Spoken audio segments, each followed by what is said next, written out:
अस्सलामुअलैकुम, मैं हूं आपका भाई उज़ैर शाह। सबसे पहले आप ये मुफ्ती तारिक मसूद साहब के 2 क्लिप देखें, इसके बाद मज़ीद बात करते हैं मुफ्ती तारिक मसूद साहब के बारे में। मज़ार परस्ती ये ईमान है या शिर्क है? शिर्क है। अभी हम मंदिर की विजिट करते हैं, आप ये देख रहे हैं काली मंदिर की क्या तारीफ है? यहाँ जो पंडित जी को बुलाएं आप, मज़ारों पे जाना हराम है, गुनाह कबीरा है, और अगर ये नियत है कि अल्लाह ने इस बाबे को इख्तियार दिए हुए मुझे औलाद देने का, फिर तो काफिर हो जाएंगे, इस्लाम से खारिज हो जाएंगे। मैं तो स्पेशली मंदिर देखने के लिए आऊँ, यहाँ इनको से भी मैं मिला हूँ। भगवान के इस्लाम को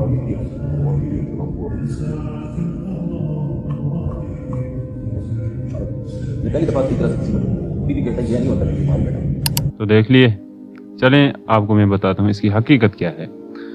मुफ्ती साहब कह रहे हैं कि मज़ारों पर जाना और उनको बोलना कि दुआ करना वहाँ पे जाकर कि आप मुझे औलाद दे दो, आप मेरी ख्वाहिशात पूरी कर लो, आप जो चीज़ मैं आपसे मांग रहा हूँ मज़ारों पर जाकर, मिसाल देता हूँ दाता दरबार पे जाकर, या और जितने भी बड़े बड़े मज़ारात हैं उन पर जाकर ये दुआएं मांगना कि मुझे फ़लाँ चीज़ की ज़रूरत है, ए बाबा, ए अल्लाह का वली या जो भी है, तो मुझे फ़लाँ चीज़ अता कर ले।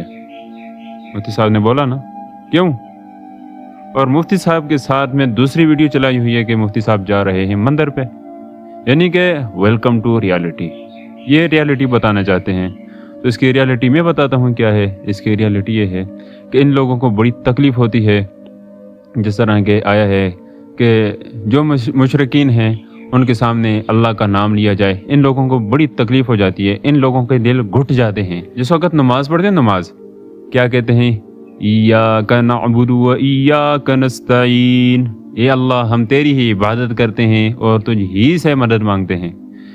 अगर इसके अंदर ही का लफ्ज़ ना होता, फिर अगर ये जो लोग मज़ारों पर जाते हैं मांगने के लिए, अगर इसके अंदर ही का लफ्ज़ ना होता, ए अल्लाह हम तेरी ही इबादत करते हैं, अगर ही का लफ्ज़ बीच में ना होता तो और तुझ ही से मदद मांगते हैं, यहाँ पे अगर ही का लफ्ज़ ना होता, 2 बार आया इस जगह में ही का लफ्ज़, अगर ये बीच दोनों जगहों में ना होता तो फिर समझ आती थी कि चलो अल्लाह से तो मांगते हैं लेकिन इनसे भी मांगते हैं, तो फिर समझ आ जाती, फिर इख्तलाफ पैदा हो जाता।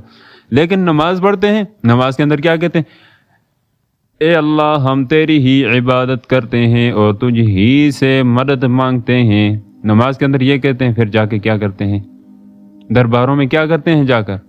ये इन लोगों का ईमान है, नमाज पढ़ते नहीं हैं। तो अगर नमाज पढ़ते भी हैं, उनकी नमाज में यही है, तो क्या कहते हैं, तेरी ही इबादत करते हैं और तुझ ही से मदद मांगते हैं। फिर भी जाते हैं मज़ारों पर, बाबों से मांगते हैं। सूरत अल-इखलास में क्या है, कुल हुवल्लाहु अहद, कहो कि अल्लाह एक है, अल्लाह समद, अल्लाह बेनियाज है, लम यलिद, उसकी कोई औलाद नहीं, वलम यूलद, और ना वो किसी की औलाद है, वलम यकुल लहू कुफुवन अहद, और अल्लाह तबारक व तआला की बराबरी का कोई नहीं। फिर भी अल्लाह तबारक व तआला के बराबर करते हैं, कभी क्या कभी क्या। अभी मुफ्ती तारिक मसूद साहब ने ये बात बोली है कि मज़ारों पर जाना हराम है। अगर इस नियत से आप जाते हैं कि ये बाबा मुझे फ़लाँ चीज़ दे रहे, मुझे फ़लाँ चीज़ की ज़रूरत है, तो एक तरफ वेलकम टू रियलिटी लगाया हो, वेलकम टू रियलिटी इनको मिल गया है, लेकिन वो को हिंदुओं के मुकाबले में चलाया जाता है ना बाज़ औक़ात। ज़्यादातर आप जो उलमाए हक़ हैं उनको जो है ना आप झुटलाते हो, झूठ की तरफ लेके जाते हो कि ये झूठ कहते हैं।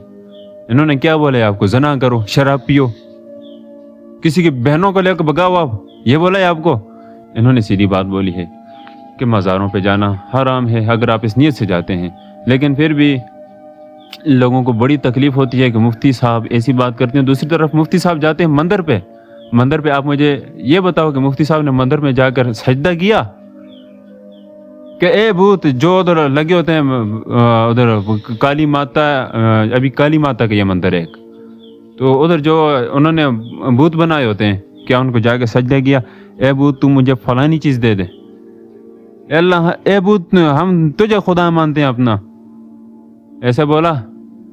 अल्लाह के बंदो, आप लोगों की अकल काम नहीं करती यार, दिमाग से सोचा करो, दिमाग से। अल्लाह तबारक व तआला ने दिमाग दिया है यार। किसी मंदिर पे जाना, देखना, इसका मुफ्ती साहब का मकसद ये था, पूरी तो देखा करें वीडियो ना, अगर देखते भी हो तो फिर भी आपको तकलीफ हो रही है, जलन हो रही है, देखा करो मुफ्ती साहब ने बोला क्या है। वहाँ पे जाके कुछ मदद नहीं मांगी कि वो भूत, वो जो पुतला खड़ा होता है वो मेरी मदद करे, जो काली माता है वो मेरी मदद करे। मुफ्ती साहब ने ये बोला है, उनका मैसेज देने का, पैगाम देने का मकसद ये है کہ دیکھیں جس طرح باہر انڈیا میں یا اور بہت سارے ممالک جہاں پہ مسلمانوں پہ ظلم کیا جاتا ہے، یعنی کہ مسلمان محفوظ نہیں ہے. اور مقصد یہ تھا مفتی صاحب کا ویڈیو بنانے کا، وہاں پہ جانے کا. میرا شوق ہے، شوق کا مطلب یہ ہے کہ یہ شوق نہیں کہ وہاں پہ جا کے ہم اپنی مرادیں مانگیں. شوق کا مطلب یہ ہے کہ ہم دکھانے چاہتے ہیں عوام کو، پاکستان کی عوام کو، انڈیا کی عوام کو، جہاں کہیں بھی ہندو ہیں، جہاں جتنی عوام بھی ہے ان کو دکھانا چاہتے ہیں کہ پاکستان کے اندر مندر کتنا محفوظ ہے. یعنی کہ ہم بولتے ہیں کفر کے خلاف بولتے ہیں الحمدللہ، آگے بھی بولیں گے، مرتے دم تک بولیں گے انشاءاللہ.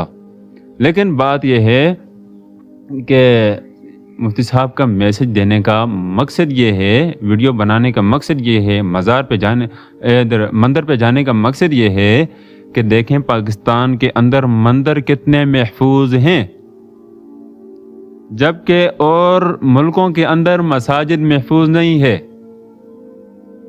یعنی کہ پاکستان کے اندر کوئی ہندو کوئی مسلمان آپس میں لڑتے جھگڑتے نہیں ہیں، جبکہ دوسرے ممالک میں دوسرے ملکوں میں مسلمانوں پر ظلم کیا جا رہا ہے، جبکہ مسلمان کم تعداد میں ہیں، جہاں پہ وہاں بھی ظلم کیا جاتا ہے.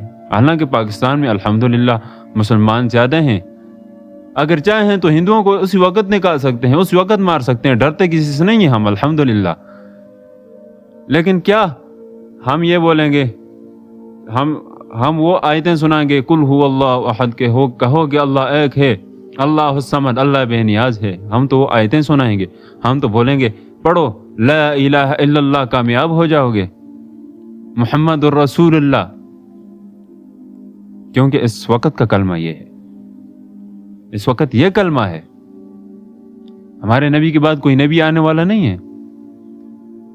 ان کا مقصد یہ ہے کہ پاکستان میں جب مندر اتنے محفوظ ہیں، ہم ہندوؤں کو کچھ نہیں کہتے، ہم ان کے مندروں کو نہیں گراتے، یعنی کہ گرا سکتے ہیں، اتنی پاور ہونے کے باوجود ہم ان کو نقصان نہیں پہنچاتے. دوسرے ملکوں کے اندر کیوں مسلمانوں پہ ظلم کیا جا رہا ہے، جبکہ مسلمان وہاں پہ کسی ہندو کو یا کسی کے ساتھ چھیڑا چھاڑی نہیں کرتے.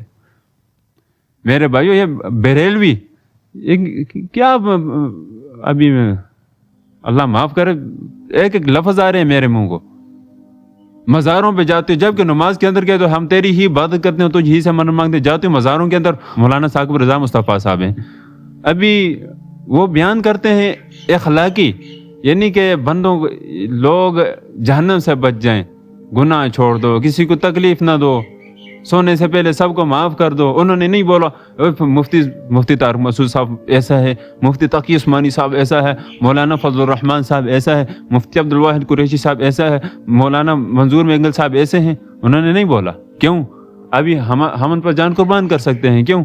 وہ کہتے ہیں، وہ خود کہتے ہیں کہ مزاروں پر جانا حرام ہے، حرام ہے، حرام ہے. وہاں پہ جا کے مدد مانگنا، وہاں پہ صرف وہاں پہ جا کر یہ دعا نہ کرو کہ تو میرا کچھ کر لے، وہاں پہ جا کر ان کے لیے مغفرت کی دعا کرو یار. مفتی صاحب کے پاس ایک بندہ آیا، بولا کہ مجھے ایک بندے نے بولا کہ فلاں مزار پر جاؤ، اس کا آدھا دھڑ کام نہیں کرتا تھا کہ جاؤ وہاں پہ دعا مانگو کہ آپ کا آدھا دھڑ کام کرنا لگ جائے گا. مفتی صاحب نے بولا اے اللہ کے بندے، تیرا تو آدھا دھڑ کام نہیں کرتا، اس کے دونوں دھڑ کام نہیں کرتے. اب یہ بتاؤ جس کے دونوں دھڑ کام نہیں کر سکتے، جو اپنے دھڑ کو سیدھا نہیں کر سکتا، ٹھیک نہیں کر سکتا، وہ تیرے آدھے دھڑ کو کیسے سیدھا کرے؟ وہ اپنا آدھا دھڑ ٹھیک نہیں کر سکا آج تک، تو تیرا آدھا دھڑ کیسے ٹھیک کرے گا؟ حالانکہ اس کے دونوں خراب ہیں. اللہ کے بندوں کو جگہ سے کام کیا کرو. اللہ تبارک و تعالی ہم سب کو صراط مستقیم پر چلائے اور نیک عمل کرنے کی توفیق عطا فرمائے. تو میرے بھائیوں، مہربانی فرما کر یہ علماء کے خلاف اس طرح کی بکواسیں کرنا، ان کو چھوڑ دو، ان کو چھوڑ دو، ان کو چھوڑ دو. حدیث شریف میں آیا ہے کہ جو بندہ اللہ کے کسی ولی کے خلاف بولتا ہے، بکواسیں کرتا ہے، اللہ رب العزت کی طرف سے جنگ کا اعلان ہے. اللہ رب العزت بڑے ناراض ہوتے ہیں. حدیث میں یہ بھی آتا ہے حضور صلی اللہ علیہ وسلم کے بعد کوئی نبی آنے والا نہیں ہے، دین کے وارث کون ہے؟ علماء ہیں. یار آپ ان کے خلاف بولتے ہو جنہوں نے پوری زندگی اللہ کے دین کو پھیلانے کے لیے لوگوں کو سمجھا کر انہوں نے یہ زندگی گزاری ہے، پوری زندگی ان کی دین کو سمجھاتے گزر گئی. تو آج آپ یہ بکواسیں کرنا اور ان کے خلاف بولنا، یہ کام کرتے ہو. जबकि खुद आपसे पूछूं, मैं आपसे पूछूं कि नमाज के अंदर कितने फराइज हैं, गुस्ल के कितने फराइज हैं, वज़ू के कितने फराइज हैं, जबकि आपको पता नहीं कि नमाज टूटती कैसे है। मैं अपनी बात सुनाता हूँ आपको। जहां पे मैं था वहां पे एक बरेलवी बंदा था यार, चला जाता मस्जिद, बड़ी बड़ी दाढ़ी थी, सफेद दाढ़ी थी यार, जाता नमाज के मसले पे खड़ा हो जाता, ना तलफ़्फ़ुज़ ठीक ना कुछ और, वो गलतियां करता जो फराइज, अगर नमाज के अंदर फराइज छूट जाए या कुछ ऐसा हो जाए, फराइज में गलती होती है जिस वक्त, तो क्या होता है, नमाज टूट जाती है फौरन। नमाज में अगर हम बड़ी बड़ी गलती करते हैं, फराइज की बड़ी गलती करते हैं, नमाज टूट जाती है फौरन। वाजिबात में अगर कुछ मसला कर लिया, कुछ मसला हो गया, तो क्या होता है, सजदे सावा करना पड़ता है। फिर मैंने उससे पूछा, नमाज के अंदर कितने फराइज हैं, नमाज की कितनी सुन्नतें हैं, नमाज के, मुझे कह रहा कौन सी नमाज की। मैंने बोला जो भी, उसको ये नहीं पता कि फराइज होते क्या हैं, वो जाते आगे मुसल्ले पे नमाज पढ़ाने के लिए। वज़ू के कितने फराइज हैं, गुस्ल के कितने फराइज हैं, नहीं पता यार। मस्जिद में आगे लोगों की जिम्मेदारी अपने कांधों पर लेते हो आप, तो ये नहीं पता नमाज कैसे टूटती है। मैंने बोला फराइज में अगर गलती, मैंने उसको फिर थोड़ा बहुत समझाया। मैंने फिर ये पूछा कि फराइज में अगर गलती हो जाए, फराइज अगर छूट जाए क्या करना, सजदा सावा, सोना छूट जाए सजदा सावा, फराइज वाजिबात छूट जाए सजदा सावा, अल्लाह के बंदे सब में सजदा सावा। मुझे फिर इन तीन चीजों को तीन नाम क्यों दिए हैं यार? अल्लाह के बंदे कुछ ख्याल किया करो, एहतियात किया करो यार। तबलीग में तुम लोग नहीं जाते, तबलीग वालों ने आप लोगों को क्या बोला है, जाओ ज़िना करो, जाओ शराब पियो, जाओ चोरी करो, जाओ डकैती करो, ये चीजें बोली हैं यार। वो भी ये कहते हैं कि नमाज पढ़ो, अल्लाह को राजी करो, हुजूर सल्लल्लाहु अलैहि वसल्लम के बाद कोई नबी आने वाला नहीं, इस दीन को सीखो। उलमा के खिलाफ बकवासें करने, मुफ्ती तकी उस्मानी साहब, इतने बड़े लाखों उलमा जिसको मानते, आप उनके खिलाफ भी बकवास करने लग जाती है। ऐसी नफरतें न फैलाया करो। अल्लाह तबारक व तआला सबको हिदायत अता फरमाए। फिर मिलेंगे इंशाअल्लाह अगली वीडियो में। अस्सलामु अलैकुम।